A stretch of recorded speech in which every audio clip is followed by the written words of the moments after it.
Welcome back everyone. আমি Saptaparni from বায়োলাইভ। আশা করি তোমরা সবাই খুব ভালো আছো। তো ক্লাস 12-এর এবিটি এর টেস্ট পেপারের বায়োলজি সেকশনের আজকে আমরা লাস্ট 5টা সেটে চ্যাপ্টার 4 অর্থাৎ বংশগতির আণবিক ভিত্তি চ্যাপ্টার থেকে যা যা কোয়েশ্চেন এসেছে সেগুলোকে সলভ করব। তো আজ আমরা সলভ করতে চলেছি পেজ নাম্বার 205, 215, 224, 234 এবং 240। আর এর আগে অলরেডি আমরা লাস্ট 3টে ভিডিওতে বাকি পেজগুলো অর্থাৎ পেজ নাম্বার 175 অবধি যতগুলো সেট রয়েছে সব কটা সেটের থেকে বংশগতির আণবিক ভিত্তি চ্যাপ্টারে যা যা কোয়েশ্চেন আছে সব তোমাদেরকে সলভ করিয়ে দিয়েছি। তো সেই ভিডিওগুলো দেখতে হলে নিচে ডেসক্রিপশন বক্সে লিঙ্ক দেওয়া থাকলেও সেখান থেকে দেখে নিতে পারো। তো চলো আর দেরি না করে লেটস বিগিন। ফার্স্ট হচ্ছে পেজ নাম্বার 205। ওকে, আমি তোমাদের সুবিধার জন্য অলরেডি কোয়েশ্চেনগুলোকে মার্ক করে রেখেছি যাতে তোমাদের দেরি না হয়। ওকে, আচ্ছা দেখো, এই হচ্ছে আমাদের পেজ নাম্বার 205 বায়োলজিক্যাল সায়েন্সের কোয়েশ্চেন। দেখো, ফার্স্ট পেজে কোনো কোয়েশ্চেন নেই, সেকেন্ড পেজেও কোনো কোয়েশ্চেন নেই চ্যাপ্টার 4 থেকে, থার্ড পেজেও নেই, ফোর্থ পেজে পরপর কোয়েশ্চেনগুলো আসছে। দেখো, প্রথম কোয়েশ্চেনটাই কি বলছে? প্রথম কোয়েশ্চেনটাই বলছে প্রদত্ত তথ্যগুলি পড়ো এবং সঠিক উত্তর নির্বাচন করো। কি কি দেওয়া আছে? একটি কোডন একটি মাত্র অ্যামাইনো অ্যাসিডকেই কোড করে। হ্যাঁ, এরকম কোডনও থাকতে পারে যেটা একটাই অ্যামাইনো অ্যাসিডকে কোড করে। একটি কোডন কিছু কিছু অ্যামাইনো অ্যাসিডকে কোড করে, এরকমও হতে পারে। এমআরএনএ ট্রিপলেট নাইট্রোজেন বেসের সঙ্গে পলিপেপটাইড শৃঙ্খলের অ্যামাইনো অ্যাসিড সামঞ্জস্যপূর্ণ।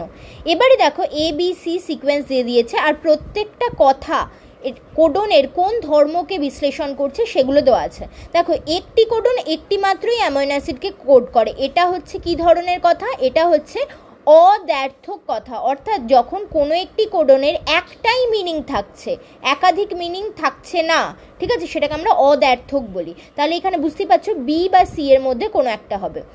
সেকেন্ড, বি এরটা বলছে একাধিক কোডন কিছু কিছু অ্যামাইনো অ্যাসিডকে কোড করে, ঠিক আছে। এটা হচ্ছে একাধিক কোডন যখন কিছু কিছু অ্যামাইনো অ্যাসিডকে কোড করে সেটাকে বলা হয় কোডনের ডিজেনারেসি ধর্ম বা অবক্ষয় ধর্মী ধর্ম। ওকে, তাহলে বুঝতেই পারছো অপশন সিটা এখানে কারেক্ট অ্যান্সার হবে। সো কারেক্ট অ্যান্সার হবে আমাদের অপশন সি। ওকে, চলো নেক্সট কোয়েশ্চেনে যাচ্ছি। বৃদ্ধি মাধ্যমে উপস্থিত ল্যাকটোজ ব্যাকটেরিয়ার কোষে পরিবাহিত হয় কিসের ক্রিয়ার মাধ্যমে? দেখো, ল্যাকটোজ ব্যাকটেরিয়ার কোষে ঢুকতে গেলে পারমিয়েজ উৎসেচকের সাহায্য লাগে, ঠিক আছে। So correct answer option B, permease. চলো নেক্সট কোয়েশ্চেনে যাচ্ছি। সংশয়াতীতভাবে প্রমাণিত যে ডিএনএ হলো জেনেটিক বস্তু, এর সর্বপ্রথম প্রস্তাব কে দিয়েছিলেন? এটা সর্বপ্রথম প্রস্তাব দিয়েছিলেন বিজ্ঞানী ফ্রেডরিক গ্রিফিথ। ওকে, নেক্সট কোয়েশ্চেনে যাচ্ছি। দেখো, বলছে সেন্ট্রাল ডগমার একটা চিত্র দিয়েছে, তোমাকে সম্পূর্ণ করতে হবে। ডিএনএ থেকে ডিএনএ তৈরিকে আমরা কি বলবো? এ কি হবে? রেপ্লিকেশন। ডিএনএ থেকে আরএনএ তৈরি হচ্ছে ট্রান্সক্রিপশন। এমআরএনএ থেকে ট্রান্সলেশন পদ্ধতির মাধ্যমে ডি অর্থাৎ প্রোটিন তৈরি হয়। তো এখানে কারেক্ট হবে A replication, B transcription, C translation, D protein. So correct answer option C. Okay, next বলছে দেখো, প্রোক্যারিওটিক ট্রান্সক্রিপশনে একমাত্র কোন উৎসেচক সূচনা, বৃদ্ধি, সমাপ্তি তিনটিই করতে পারে? দেখো, প্রোক্যারিওটের ট্রান্সক্রিপশনে যে আরএনএ পলিমারেজ হয় বা ডিএনএ নির্ভর আরএনএ পলিমারেজ সেটাই কিন্তু সবকটা কাজ করতে পারে। So correct answer option B. Next, DNA যে অর্ধরক্ষণশীল প্রতিলিপি গঠন করে তার পরীক্ষালব্ধ প্রমাণ পাওয়া গেছিল কিসে? তার পরীক্ষালব্ধ প্রমাণ পাওয়া গেছিল মিজেলসন স্ট্যালের যে ইকোলাই ব্যাকটেরিয়ার উপরে পরীক্ষা ছিল তাতে। সো কারেক্ট অ্যান্সার হবে ব্যাকটেরিয়াতে। নেক্সট, ডিএনএ ফিঙ্গারপ্রিন্টিং সম্পর্কে কোন বিবৃতিটি সঠিক নয় বলতে হবে? কি কি অপশন আছে দেখো।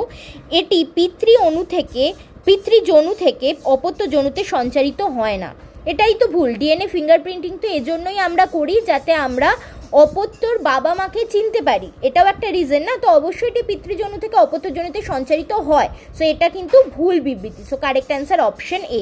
বাকি বিবৃতিগুলোও দেখে নাও। বাকি বিবৃতিগুলো হচ্ছে এটিতে উচ্চস্তরীয় পলিমরফিজম দেখা যায়, ঠিক। মাতৃগর্ভে লিঙ্গ নির্ধারণও হ্যাঁ ব্যবহার করা যেতে পারে, যদি লিঙ্গের কোষ আমরা পাই সেখান থেকে কিন্তু আমরা করতে পারি ডিএনএ ফিঙ্গারপ্রিন্টিং। আইনি মামলায় তো ব্যবহৃত হয়, একদম কারেক্ট। নেক্সট বলছে দেখো, নিম্নলিখিত কোন বিকল্পটি সব ধরনের আরএনএ সংশ্লেষে সক্ষম? ডিএনএ থেকে সব ধরনের আরএনএ তৈরি করা যায়। সো কারেক্ট অ্যান্সার হচ্ছে ডিএনএ।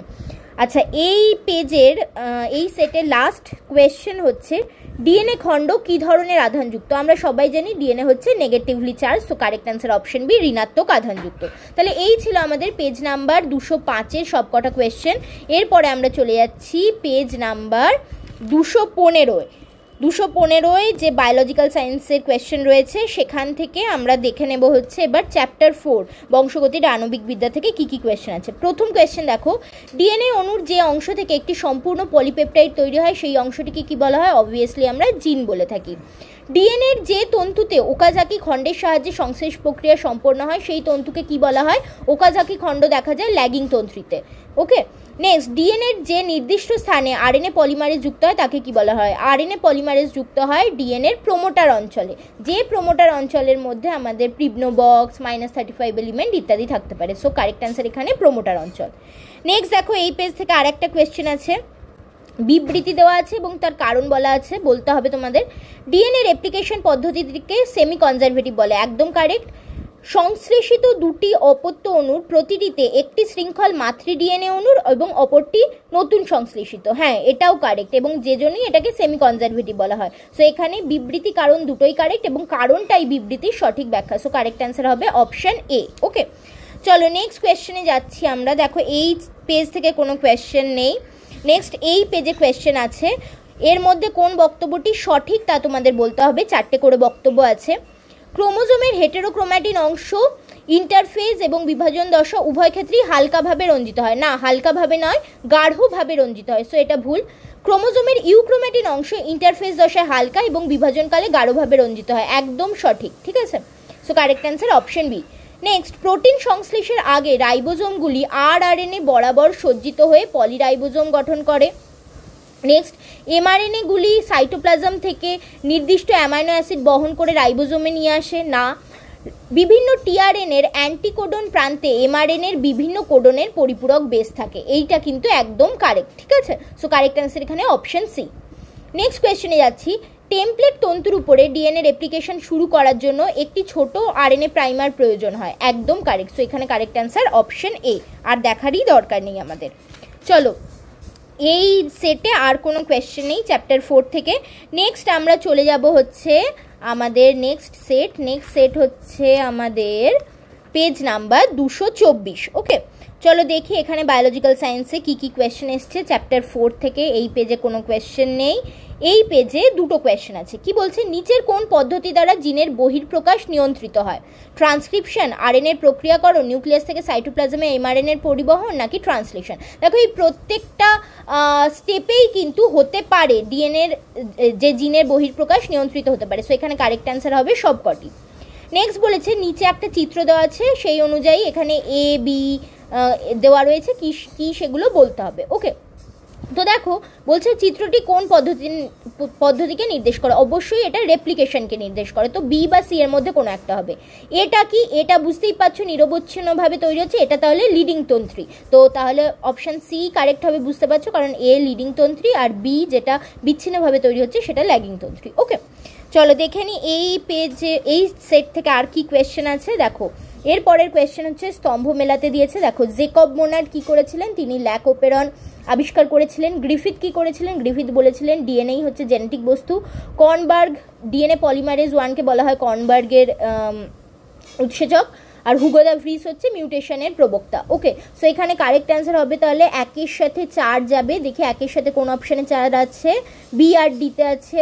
2-এর সাথে যাবে 1, 2-এর সাথে 1 এটাতে, তাহলে অপশন ডি হচ্ছে কারেক্ট অ্যান্সার। ওকে, নেক্সট বলছি সেন্ট্রাল ডগমার সঠিক সজ্জাক্রম কোনটি? সেন্ট্রাল ডগমা মানে হচ্ছে ডিএনএ থেকে আরএনএ, তার থেকে protein. So correct answer option A.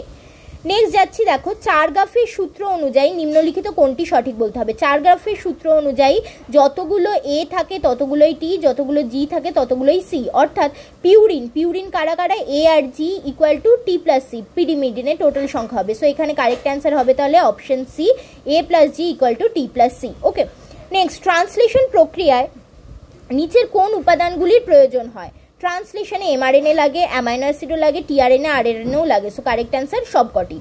পলিজোম আমরা কাকে বলি? বিভিন্ন প্রকার রাইবোজোম পলিপেপটাইড শৃঙ্খল। এমআরএনএ তন্ত্রীতে আবদ্ধ সারিবদ্ধ কতগুলি রাইবোজোম? কারেক্ট অ্যান্সার এইটা, ঠিক আছে, যে এমআরএনএ তন্ত্রীতে আবদ্ধ সারিবদ্ধ কতগুলি রাইবোজোমকে একত্রে পলিজোম বলা হয়। নেক্সট, টিআরএনএ চার্জিং বা অ্যামাইনো অ্যাসাইলেশন কোন প্রক্রিয়ার সাথে সম্পর্কিত? টিআরএনএ চার্জিং হয় হচ্ছে ট্রান্সলেশনের ঠিক শুরুতে, সো কারেক্ট অ্যান্সার এটা ট্রান্সলেশন। ওকে, তো এই সেট থেকে এই পেজে আর কোয়েশ্চেন নেই, এই পেজে আবার একটাই কোয়েশ্চেন আছে অ্যাসারশন রিজনিংয়ের। ঠিক আছে, তো অ্যাসারশন কি বলছে? রেপ্লিকেশন এবং ট্রান্সক্রিপশন নিউক্লিয়াসে সংগঠিত হয়, কিন্তু ট্রান্সলেশন সাইটোপ্লাজমে সংগঠিত হয়। হ্যাঁ, ইউক্যারিওটদের ক্ষেত্রে এটা তো একদম কারেক্ট। এর রিজন হিসেবে কি করেছে বলেছে, এমআরএনএ নিউক্লিয়াস থেকে সাইটোপ্লাজমে স্থানান্তরিত হয়, যেখানে রাইবোজোম অ্যামাইনো অ্যাসিডগুলি প্রোটিন সংশ্লেষে অংশগ্রহণ করে। হ্যাঁ, এটাও কারেক্ট। ঠিক আছে, তাহলে এখানে দুটোই কারেক্ট, উক্তি এবং যুক্তি দুটোই কারেক্ট, এবং এটার জন্যই অর্থাৎ সাইটোপ্লাজমে আমাদের সাইটোপ্লাজমে ট্রান্সলেশনের জন্য এমআরএনএ আসে, তারপরেই গিয়ে এইভাবে প্রোটিন তৈরি হয়, সো সেই যুক্তিটাও কিন্তু কারেক্ট। ঠিক আছে, তো এখানে কারেক্ট হবে তাহলে অপশন এ, যুক্তি এবং উক্তি দুটোই কারেক্ট, এবং যুক্তিটি হলো উক্তিটির সঠিক ব্যাখ্যা। ওকে, চলো নেক্সট কোয়েশ্চেনে চলে যাব আমরা। আচ্ছা, নেক্সট সেটে চলে যেতে হবে। নেক্সট সেট হচ্ছে পেজ নাম্বার 234। ওকে, সো দেখো পেজ নাম্বার 234-এ এখানে কোনো কোয়েশ্চেন নেই, এই পেজেও কোয়েশ্চেন নেই, চ্যাপ্টার 4 থেকে। এখানে পরপর আছে, কি কি আছে? নিম্নলিখিত কোন জৈব অণু প্রাজননিক বস্তু হিসেবে কাজ করে? দেখো, প্রজননিক বস্তু হিসেবে জেনারেলি আমরা ডিএনএকেই বলে থাকি, বাট অনেক ভাইরাসের ক্ষেত্রে কিন্তু আরএনএও কাজ করে থাকে, সো এখানে ডিএনএ আরএনএ দুটোই কিন্তু কারেক্ট হবে। গ্রিফিথের পরীক্ষার নাম কি ছিল? পরীক্ষার নাম ছিল ট্রান্সফরমেশন এক্সপেরিমেন্ট। নেক্সট, নিম্নলিখিত কোন ক্ষেত্রে চারগাফের সূত্র প্রযোজ্য? ডাবল স্ট্র্যান্ডেড ডিএনএতে আমাদের চারগাফের সূত্র প্রযোজ্য। ক্লোভার লিফ মডেল দেখা যায় কোন প্রকারের আরএনএতে? টিআরএনএতে। নিচের কোন তিনটি কোডন প্রোটিন সংশ্লেষের সমাপ্তিকরণ সিগন্যাল হিসেবে কাজ করে? তিনটে হচ্ছে আমাদের ইউএএ, ইউজিএ, ইউএজি, সো কারেক্ট অ্যান্সার অপশনে। তোমরা আমাকে লিখে জানাবে ইউএএ, ইউজিএ এবং ইউএজি এই তিনটে কোডনের নাম কি। ওকে, নিচে কমেন্ট সেকশনে লিখে জানাবে, যারা সঠিক উত্তর দেবে নেক্সট ভিডিও আমি তাদের নাম ঘোষণা করব। নেক্সট, একটি দ্বিতন্ত্রী ডিএনএ অণুতে যদি সাইটোসিন থাকে 18%, তাহলে অ্যাডেনিন কত থাকবে? তো দেখো, সি বলেছে 18%, তাহলে জিও কত থাকবে? 18%, তো এই দুটো মিলিয়েই হয়ে গেল 36%। তাহলে এ প্লাস টি কত থাকবে? এ প্লাস টি থাকবে হচ্ছে আমাদের 64%। ওকে, তাহলে অ্যাডেনিন কত পার্সেন্ট থাকবে? 64/2 অর্থাৎ 23%, সো কারেক্ট অ্যান্সার হবে আমাদের তাহলে, সরি 23 না, 32%, সো কারেক্ট অ্যান্সার হবে তাহলে আমাদের 32, অপশন এ। ওকে, নেক্সট বলছে নিচের কোন পদ্ধতিটি সেন্ট্রাল ডগমার অন্তর্গত নয়? রেপ্লিকেশন, ট্রান্সক্রিপশন, ট্রান্সফরমেশন নাকি ট্রান্সলেশন? সঠিক উত্তর এখানে হবে ট্রান্সফরমেশন, এটা কিন্তু সেন্ট্রাল ডগমার মধ্যে পড়ে না। এই পেজে আর কোনো কোয়েশ্চেন নেই, নেক্সট পেজে একটাই কোয়েশ্চেন আছে। ডিএনএ প্যাকেজিংয়ের সাংগঠনিক এককের মধ্যে কোনটি? সঠিক উত্তর হবে আমাদের nucleosome. Okay, correct answer option B, nucleosome. তো নেক্সট আমরা চলে যাব আমাদের লাস্ট পেজ নাম্বার 240-এ। ওকে, দেখো 240-এ ফার্স্ট পেজে চ্যাপ্টার 4 থেকে কোনো কোয়েশ্চেন নেই, সেকেন্ড পেজেও নেই, থার্ড পেজে দুটো আছে।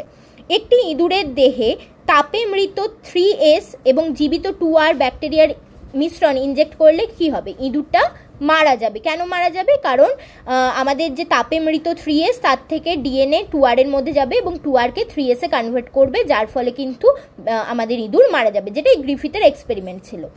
নেক্সট বলছে নিচের উৎসেচকগুলির কোনটি তার সঠিক কাজকে নির্দেশ করে না বলতে হবে? ডিএনএ পলিমারেজ 3 ডিএনএ সংশ্লেষ করে, একদম কারেক্ট। আরএনএ পলিমারেজ আরএনএ সংশ্লেষ করে, কারেক্ট। পেপটিডাইল ট্রান্সফারেজ অ্যামাইনো অ্যাসিডের মধ্যে পেপটাইড বন্ড সৃষ্টি করে, কারেক্ট। হেলিকেজ ডিএনএর সুপার কয়েলের পাক খুলতে সাহায্য করে, না, এটা করে থাকে গাইডেজ। ওকে, হেলিকেজ কিন্তু দ্বিতন্ত্রী ডিএনএর মধ্যে হাইড্রোজেন বন্ড ভেঙে একতন্ত্রী করতে সাহায্য করে, সো এখানে ভুল তাহলে কোনটা? Option D, so correct answer এখানে অপশন ডি। চলো নেক্সট পেজে দেখি, নেক্সট পেজে 4টে কোয়েশ্চেন আছে। দেখো, কোডন ডিজেনারেট এই কথার অর্থ কি? এই কথার অর্থ হচ্ছে যখন একাধিক কোডন একটি অ্যামাইনো অ্যাসিডকে সূচিত করতে পারে, so correct answer option B.